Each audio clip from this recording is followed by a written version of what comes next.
Your date really canceled on you? Charlotte tousled her hair flirtatiously. Well, I've been dying to see that movie. Why don't you take me instead? Aiden looked over at Charlotte, who had just picked him up in her car. He hesitated for a moment, not sure how to respond. Charlotte blinked. What's wrong? Is someone else on your mind? Aiden shook his head. No, that sounds great. I'd love to take you to the movies. I just have a meeting this afternoon with someone at Digicorp, but I'm free after that. Charlotte smirked. I know. Aiden raised an eyebrow. What do you mean you know? Your appointment is with me. Wait, Aiden's head was spinning. You work for Digicorp? Charlotte nodded. Yes, it's my company. Well, great, Aiden said, once he had recovered from the surprise. I guess you really do have a job. Let's meet at my office, and then we'll go out to the movie after. How does that sound? That sounds great to me. Charlotte blushed slightly. Charlotte drove Aiden back to SafeTech, dropping him off out front. As he stepped out of the car, Charlotte waved at him. I'll see you later at our meeting. Looking forward to it. She smiled flirtatiously, speeding off. Aiden waved goodbye. Suddenly, Aiden's Tiger Group phone rang with a call from Derek Klein. Aiden smirked to himself. Let's let him stew a little bit longer. He declined the call and headed inside the office. When he stepped out of the elevator, Tina approached him, clutching a handful of files and paperwork. Good morning, Aiden. Give me the updates, Tina. They walked and talked as they headed for his office. Well, first things first. The people at Laurel's Collective wanted to speak to you today. Should I pencil them in for 4 p.m.? Aiden shook his head. No, I'm busy today. Try tomorrow. As he entered his office, his phone rang with another call from Derek. He declined the call again, smirking, and sat down at his desk. Tina sat down across from him. I'm meeting with Charlotte from Digicorp today at 3, so I need you to pull our financials so I can present them to her. Plus, I'll need our latest inventory numbers.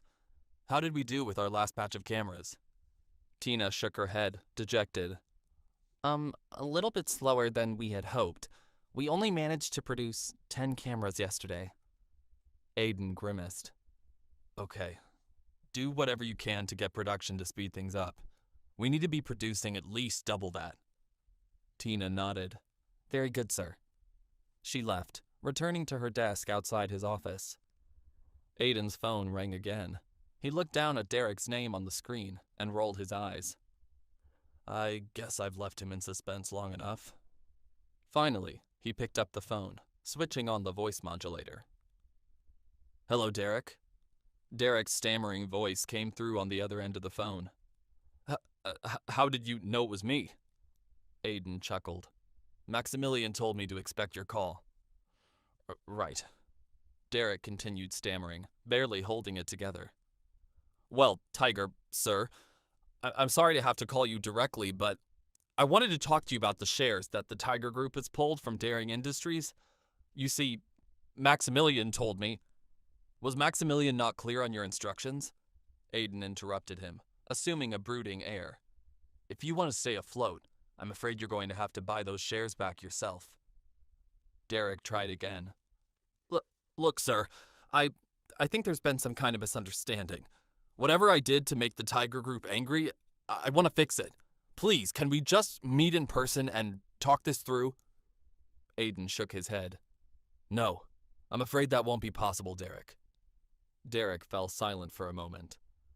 Aiden stood up, pacing back and forth in his office. I'm afraid the only way to get things back on track between Daring and the Tiger Group is to buy back those shares within 2 weeks. If you can't cough up the funds by then I'm afraid we have nothing left to discuss. Derek continued stammering. But please, sir, you don't understand. Getting those funds together in such a short amount of time is going to be, well, nearly impossible.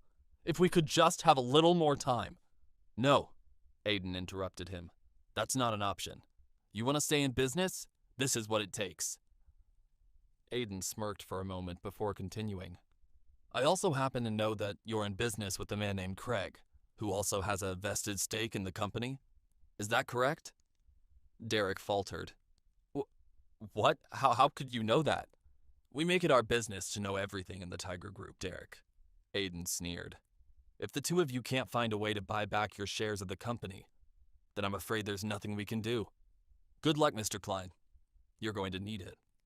Derek tried to interject. But... Sorry, Derek. Aiden snickered. It's just business. He hung up. On the other end of the phone, Derek's jaw dropped. The Tiger had just hung up with him, and he had no idea what to do. Shit!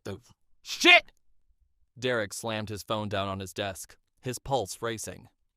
There was a knock at his office door. Whoever it is, you can go to hell! Get out of here! Vanessa entered the office, clutching a clipboard. Derek, it's me. What's wrong? Derek shook his head. I can't tell you that. You're my assistant now. It's confidential. Vanessa sat down across from him. Well, I came to remind you that you have an appointment in an hour with... Cancel it! Derek snapped at her, venom in his voice. Vanessa's eyes were wide. Okay, well, Shane Stone is also here to see you. Derek glanced up at her, his eyes wide. Shane Stone? From StoneCo? He actually accepted my invitation? She nodded. Yes. Should I send him in? Derek collected himself, adjusting his tie and wiping sweat from his brow. Yes, send him in. Hold my calls. Vanessa nodded, leaving the office. After a few moments, she returned with Shane Stone, who strutted into the office, sitting down and kicking his feet up on Derek's desk. Shane clicked his tongue. Well, Derek, you look like shit. How's business? Derek exhaled sharply. Not good, Shane. Not good. What's going on? It's the Tiger. He's pulled 70% of his shares out of Daring Industries. Shane sat upright in his chair, pulling his feet off the desk. What? Derek nodded. Now I have to buy them back in the next 2 weeks, or Daring Industries is bankrupt. Shane fell silent as Derek continued. That's why I've called you here. I was hoping that maybe you and StoneCo could help. I need a loan. Just a temporary one. I promise I'll pay you back as soon as I can. But unless I get enough money from you to buy back my shares, I'm finished. Shane shook his head. I'm sorry, Derek. I wish I could help you. I really do, but... Don't tell me you don't have the money. Derek interrupted him, staring him down. Your family is richer than God. You have to help me, Shane, please. I can't. Shane stood up, pacing back and forth. My grandfather made Ava the CEO of StoneCo now. I can't dip into our accounts without her permission. Derek's jaw dropped. What? I thought you said you fixed it so that you'd be in charge. I thought you said she had to marry Aiden Callahan and was on the outs with your grandfather. Shane nodded. I did. She was, but then something changed. I'm not sure how they managed to convince him, but I swear, I'll do whatever it takes to take back control of StoneCo for my sister and Aiden Callahan. Mark my words. With that, Shane exited the office. Derek nodded, repeating Shane's words. Whatever it takes. He watched Shane leave, a vengeful glare in his eyes. Meanwhile, Aiden was busy reviewing SafeTech's financials ahead of his meeting with Charlotte. Tina entered his office, dropping off one more set of files. Here are the inventory numbers you've requested, sir. He nodded. Thank you, Tina. Will you let me know the moment Charlotte arrives for our meeting? She nodded, lingering in the office for a moment. Aiden glanced up at her. Sorry, was there something else? Tina smiled flirtatiously. I just wanted to say that lunch was really fun the other day. Aiden smiled out of the corner of his mouth. Right. No problem. It was my pleasure. Suddenly, Charlotte appeared in the doorway to Aiden's office. I'm here! Sorry to just burst in. I didn't see anyone at reception. Tina stepped out of the way, looking embarrassed. Charlotte entered the office, brushing by her and approaching Aiden. Charlotte! Shall we get started? Aiden smiled, walking over to her. He extended his hand to shake hers, but as he did, Charlotte pulled him in tight, hugging him and wrapping her arms around his shoulders. Aiden felt caught off guard. As he embraced her back, he glanced over her shoulder, spotting Tina. Tina's face was bright red. She squinted her eyes, staring at Aiden and Charlotte, a suspicious look on her face. Aiden's mind raced. Shit. How do I explain this to her?